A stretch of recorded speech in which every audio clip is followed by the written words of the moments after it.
ಶ್ರೀ ಶಂಕರಾಚಾರ್ಯ ಜಯಂತ್ಯೋತ್ಸವದ ಪ್ರಯುಕ್ತ ಸಮಾಜಮುಖಿ ಕಾರ್ಯ ನಾರಾಯಣ ವೈದ್ಯ ಗಂಗಾವತಿ ಶೃಂಗೇರಿ ಜಗದ್ಗುರುಗಳ ಸನ್ಯಾಸತ್ವ ಪಡೆದು ಸುವರ್ಣ ಮಹೋತ್ಸವದ ಅಂಗವಾಗಿ ಹಾಗೂ ಸನಾತನ ಧರ್ಮದ ಪ್ರವರ್ತಕರಾದ ಶ್ರೀ ಶಂಕರಾಚಾರ್ಯರ ಜಯಂತ್ಯೋತ್ಸವದ ಶುಭ ದಿನ ಮೇ 12ರಂದು ಸಮಾಜಮುಖಿ ಕಾರ್ಯಕ್ರಮದ ಅಡಿಯಲ್ಲಿ ಉಚಿತ ಆರೋಗ್ಯ ಶಿಬಿರ ಅಡಿಯಲ್ಲಿ ರಕ್ತ ತಪಾಸಣೆ ಬಿಪಿ ಶುಗರ್ ಶಿಬಿರವನ್ನು ಶಾರದಾ ಮಂದಿರ ಆವರಣದಲ್ಲಿ ಆಯೋಜಿಸಲಾಗಿದೆ ಎಂದು ಶಂಕರಮಠದ ಧರ್ಮದರ್ಶಿ ನಾರಾಯಣರಾವ್ ವೈದ್ಯ ಹೇಳಿದರು. ಈ ಕುರಿತಂತೆ ಸೋಮವಾರದಂದು ಪೂರ್ವಭಾವಿ ಸಭೆಯ ಅಧ್ಯಕ್ಷತೆಯನ್ನು ವಹಿಸಿ ಪ್ರತಿ ವರ್ಷದಂತೆ ಶ್ರೀ ಶಂಕರಾಚಾರ್ಯರ ಜಯಂತ್ಯೋತ್ಸವ ಪ್ರಯುಕ್ತ ಅಖಂಡ ಅಷ್ಟೋತ್ತರ ನಾಮಾವಳಿ ಅಭಿಷೇಕ ರುದ್ರಾಭಿಷೇಕ ಪಾಲಕಿ ಉತ್ಸವ ತೊಟ್ಟಿಲು ಸೇವೆ ಸೇರಿದಂತೆ ವಿವಿಧ ಭಜನಾ ಮಂಡಳಿಗಳಿಂದ ಭಜನಾ ಸ್ತೋತ್ರಗಳ ಪಾರಾಯಣ ಸ್ಪರ್ಧೆ ಆಯೋಜಿಸುವುದರ ಜೊತೆಗೆ ಸಾರ್ವಜನಿಕರಿಗೆ ಅನುಕೂಲವಾಗುವ ದೃಷ್ಟಿಯಿಂದ ರಕ್ತ ತಪಾಸಣಾ ಶಿಬಿರವನ್ನು ಆಯೋಜಿಸಲಾಗಿದೆ. ಇದರ ಸದುಪಯೋಗವನ್ನು ಪಡೆದುಕೊಳ್ಳಬೇಕು ಎಂದು ಮನವಿ ಮಾಡಿದರು. ಈ ಸಂದರ್ಭದಲ್ಲಿ ಹಿರಿಯ ಸದಸ್ಯರಾದ ಜಗನ್ನಾಥ ರಾಘವೇಂದ್ರ ಅಳ್ವಂಡಿಕರ್, ಭೀಮಶಂಕರ್ ಹೊಸಳ್ಳಿ, ಮೋಹನ್ ಬಾಲಕೃಷ್ಣ ದೇಸಾಯಿ, ವೇಣುಗೋಪಾಲ್ ಹೊಸಳ್ಳಿ, ದತ್ತಾತ್ರೇಯ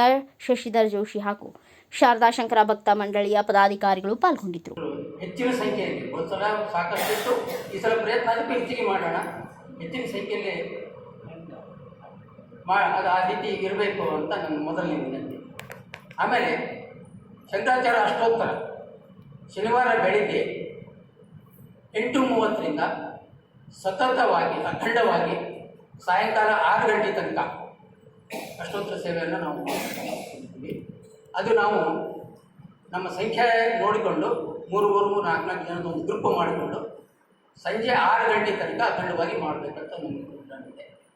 ಅದಕ್ಕೆ 6 ಗಂಟೆಯ ಸಮಯಕ್ಕೆ ತಾವೆಲ್ಲರೂ ಎಲ್ಲ ಭಜನಾ ಮಂಡಳಿಗಳ ಸಹಕಾರದಿಂದ ಆ ಟೈಮ್ನ 6 ಗಂಟೆಗೆ ಸಾಮೂಹಿಕವಾಗಿ ಎಲ್ಲರೂ ಸೇರಿ ಅಷ್ಟೋತ್ತರವನ್ನು ಅಲ್ಲಿಗೆ ನಮ್ಮ ಆ ಅಷ್ಟೋತ್ತರ ಸತತ ಪಾರಾಯಣ ಅದನ್ನು ಅಲ್ಲಿ ನಾವು ಮಾಡೋಣ. ಅದಕ್ಕೆ ತಮ್ಮ ಸಹಕಾರ ಇರಲಿ, ಹೆಚ್ಚಿನ ಶ್ರದ್ಧೆ ಆಸಕ್ತಿ ಮತ್ತು ಎಲ್ಲರಿಗೂ ಹೆಚ್ಚಿನ ಒಂದು ಕಳಕಳಿ ಶ್ರದ್ಧೆ ಕೊಡಲಿ ಅಂತ ನಾನು ಶಂಕರಾಚಾರ್ಯರಲ್ಲಿ ಪ್ರಾರ್ಥಿಸ್ತೀನಿ.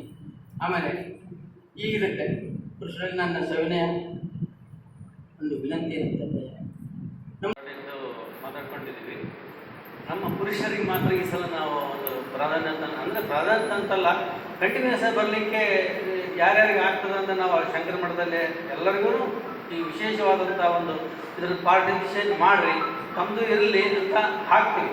ಯಾರ್ಯಾರು ಎಷ್ಟೆಷ್ಟು ಹೆಸರು ಪಡ್ತಾರೆ ನೋಡ್ಕೊಂಡು ಬಿಟ್ಟು ಅದರಲ್ಲಿ ನಾವು 2 ತಾಸಿಗೊಮ್ಮೆ ಮಾಡಬೇಕಂತ ಅಂದ್ಕೊಂಡಿದ್ದೀವಿ. ನಾನು, ಜಗನ್ನಾಥ ರಾವ್ ಮತ್ತು ಶ್ರೀಪಾದ್ ಮುದೋಳ್ಕರ್ 3 ಮಂದಿ ಮಾತ್ರ ಕಂಟಿನ್ಯೂಸ್ ಆಗಿ ಇರ್ತೀವಿ. ಯಾಕಂದರೆ ಇಬ್ಬರು ಯಾರೋ ಬಂದರು ಅವ್ರ ಜೊತೆಗೆ ನಾವು ಇರ್ತೀವಿ, ಇನ್ನು 3 ಜನ ಯಾರು ಬಂದರು ಒಬ್ಬೊಬ್ಬರು ಯಾವಾಗಲೂ ಇಲ್ಲೇ ಇರ್ತೀವಿ. ಈ ಒಂದು ವ್ಯವಸ್ಥೆಯನ್ನು ನಾವು ಮಾಡ್ಕೊಂಡಿವಿ. ಕೊನೆಗೆ ಲಾಸ್ಟ್ 5:15 ನಂತರದಲ್ಲಿ ಒಂದು ಅಷ್ಟೊತ್ತು ಅನ್ನಲಿಕ್ಕೆ ಒಂದು 10 ನಿಮಿಷ ಬೇಕಾಗ್ತದೆ. ಅಷ್ಟೊತ್ತಿಗೆ ಎಲ್ಲರೂ ಬಂದ್ರಂದ್ರೆ ನೀವೆಲ್ಲ ಭಜನಾ ಮಂಡಳಿಗಳು ಸದಸ್ಯರು ಎಲ್ಲರೂ ಕಲಿತು ಒಂದು ಸಲ ಅಂದು ಸಂಪನ್ನಗೊಳಿಸಬೇಕು ಅಂತಕ್ಕಂಥದ್ದು ಜಗನ್ನಾಥರಾವ್ ಅಳ್ವಂಡಿಕರ್ದು ಒಂದು ವಿನಂತಿ ಅದ. ಹಾಗಾಗಿ ನೀವೆಲ್ಲರೂ ಬರಲೇಬೇಕು. ಎಷ್ಟು ಜನ ಜಾಸ್ತಿ ಬಂದ್ರೆ ನಮ್ಗೆ ಅಷ್ಟು ಸಂತೋಷ ಆಗ್ತದೆ. ಈ ಒಂದು ವ್ಯವಸ್ಥೆ ಮಾಡ್ಕೊಂಡಿವಿ. ಆಮೇಲೆ ಇನ್ನೊಂದು ನಾವು ವಿಶೇಷವಾಗಿ ಹೇಳ್ಬೇಕಂತಂದ್ರೆ ಇಷ್ಟೊತ್ತಿಗೆ ನೀವು ಹೆಸರು ಕೊಡ್ರಿ ಅಂತ ನಮ್ಮ ಪುರುಷರಲ್ಲಿ ನಾವೇನು ಹೇಳ್ತಾ ಇಲ್ಲ. ಅವ್ರಿಗೆ ಯಾವಾಗ ಅನುಕೂಲ ಆಗ್ತದೆ ಆ ಹೆಸರನ್ನು ಕೊಟ್ಟು ಆ ಟೈಮ್ ನಮ್ಗೆ ಕೊಡಬೇಕು. ಅದನ್ನೊಂದು ನಾವು ಅವ್ರಿಗೆ ವಿಶೇಷ ಕಾಳಜಿಯಿಂದ ನಾವು ಇರ್ಬೋದು, ಸ್ತೋತ್ರ ವಾಚನ ಸ್ಪರ್ಧೆ ಇರ್ಬೋದು. ಅದರಲ್ಲಿ ನಮ್ಮ ಶಾರದಾ ಶಂಕರ ಭಜನಾ ಮಂಡಳಿ ನಮ್ಮೆಲ್ಲ ಮಕ್ಕಳು ಅತ್ಯಂತ ಒಳ್ಳೆಯ ರೀತಿಯಿಂದ ಪರ್ಫಾರ್ಮೆನ್ಸ್ ಕೊಟ್ಟಿದ್ದಾರೆ. ನಿಜವಾಗ್ಲೂ ಅವರು ಸಾಂಘಟಿತ ಒಂದು ಯತ್ನಕ್ಕೆ ನಮ್ಮ ಅಭಿನಂದನೆ ಇರ್ತದೆ. ಚಪ್ಪಾಳೆ ತಟ್ಟುವ ಮೂಲಕ ಅವರಿಗೆ ಅಭಿನಂದನೆ ಕೊಡೋಣ. ಯಾಕಂದರೆ ಸ್ಪರ್ಧೆ ಇದ್ದಲ್ಲಿ ಸೋಲು ಗೆಲುವು ನಿರ್ಣಾಯಕ ಪಾತ್ರ ಮಹತ್ವದ್ದಿರುತ್ತದೆ. ಈಗ ನೀವು ಕ್ರಿಕೆಟ್ನಲ್ಲಿ ನೋಡಿರ್ಬೋದು, 3rd ಅಂಪೈರ್, ಲೆಗ್ ಅಂಪೈರ್, ಮತ್ತೊಂದು ಅಂಪೈರ್, ಇನ್ನೊಂದು ಅಂಪೈರ್, 4 ಮಂದಿ ಇರ್ತಾರೆ. ಅಲ್ಲಿ ನಮ್ಮ ಈ ಒಂದು ವ್ಯವಸ್ಥೆಯಲ್ಲಿ ಭಜನಾ ಮಂಡಳ ಸ್ಪರ್ಧೆಯಲ್ಲಿ ನಮಗೆ ಎಷ್ಟೇ ನಾವು ಸರಿಯಾಗಿ ಆಡಿವೆ ಅಂತಂದ್ರೆ ನಮ್ಮಲ್ಲಿ ಏನೋ ತಪ್ಪುಗಳು ಇರಬಹುದು. ಆ ತಪ್ಪುಗಳನ್ನು ತಿದ್ದುಕೊಂಡು ಮುಂದಿನ ಸಾಲ ಇದಕ್ಕಿಂತ ಚೆನ್ನಾಗಿ ನಾವು ಪ್ರಯತ್ನ ಮಾಡೋಣ ಎಂಬ ಒಂದು ಛಲ ಏನೋದಲ್ಲ, ಆ ಛಲ ನಮ್ಮಲ್ಲಿ ಬರಬೇಕು. ಈ ಸಾರಿ ಪರಮ ಪೂಜ್ಯ ಗುರುಗಳ ಒಂದು ಸನ್ಯಾಸ ಸ್ವೀಕಾರದ ಸುವರ್ಣ ಭಾರತಿ ಮಹೋತ್ಸವದಲ್ಲಿ ನಾವೆಲ್ಲ ಇದ್ದೀವಿ. ವಿಶೇಷವಾಗಿ ಮಾಡ್ಕೋತ ನಾವು ಕೆಲಸ ಮಾಡಬೇಕಂತಂದು ನಮ್ಮ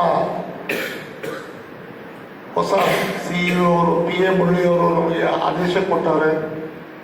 ಪ್ರತಿ ತಿಂಗಳು ನಾವು ಏನು ಕಾರ್ಯಕ್ರಮ ಮಾಡ್ತೀವಿ ಈ ವರ್ಷದಲ್ಲಿ ಹಬ್ಬದೊಂದು ಅವರಿಗೆ ನಾವು ಕೊಡಬೇಕು. ನಿಮಗೆ ಗೊತ್ತಿರುವ ಹಾಗೆ ಗುರುಗಳ ವರ್ಧಂತಿ ದಿವಸ ನಮ್ಮ ಸೋಷಿಯಲ್ ಕಾರ್ಯಕ್ರಮ, ಸೋಷಿಯಲ್ ಅಂದರೆ ಸಾಮಾಜಿಕ ಕಾರ್ಯಕ್ರಮದ ಅಡಿಯಲ್ಲಿ ಮಾಂಗಲ್ಯವನ್ನು ಯಾರು ಅತ್ಯಂತ ಹಿಂದುಳಿದ ವರ್ಗದವರು ಹಾಗೂ ಫೈನಾನ್ಷಿಯಲಿ ವೆರಿ ವೀಕ್ ಇದ್ದವರಿಗೆ ನಾವು ಮಾಂಗಲ್ಯದಾನ ಮಾಡಿದ್ದು ನೀವೆಲ್ಲ ನೋಡಿದ್ದು ಇದೆ. ನಮ್ಮ ಹನುಮಂತಮ್ಮ ಮತ್ತು ಜಂಬಣ್ಣ ದಂಪತಿಗಳ ಮಗಳು ಲಕ್ಷ್ಮಿ ಅಂತಂದು ಅವರಿಗೆ ಕೊಟ್ಟಿವಿ. ಅದನ್ನು ಕೂಡ ನಾನು ಇವತ್ತು ಶೃಂಗೇರಿ ಮಠಕ್ಕೆ ಫೋಟೋ ಸಮೇತ ಕಳಿಸ್ತಾ ಇದ್ದೀನಿ.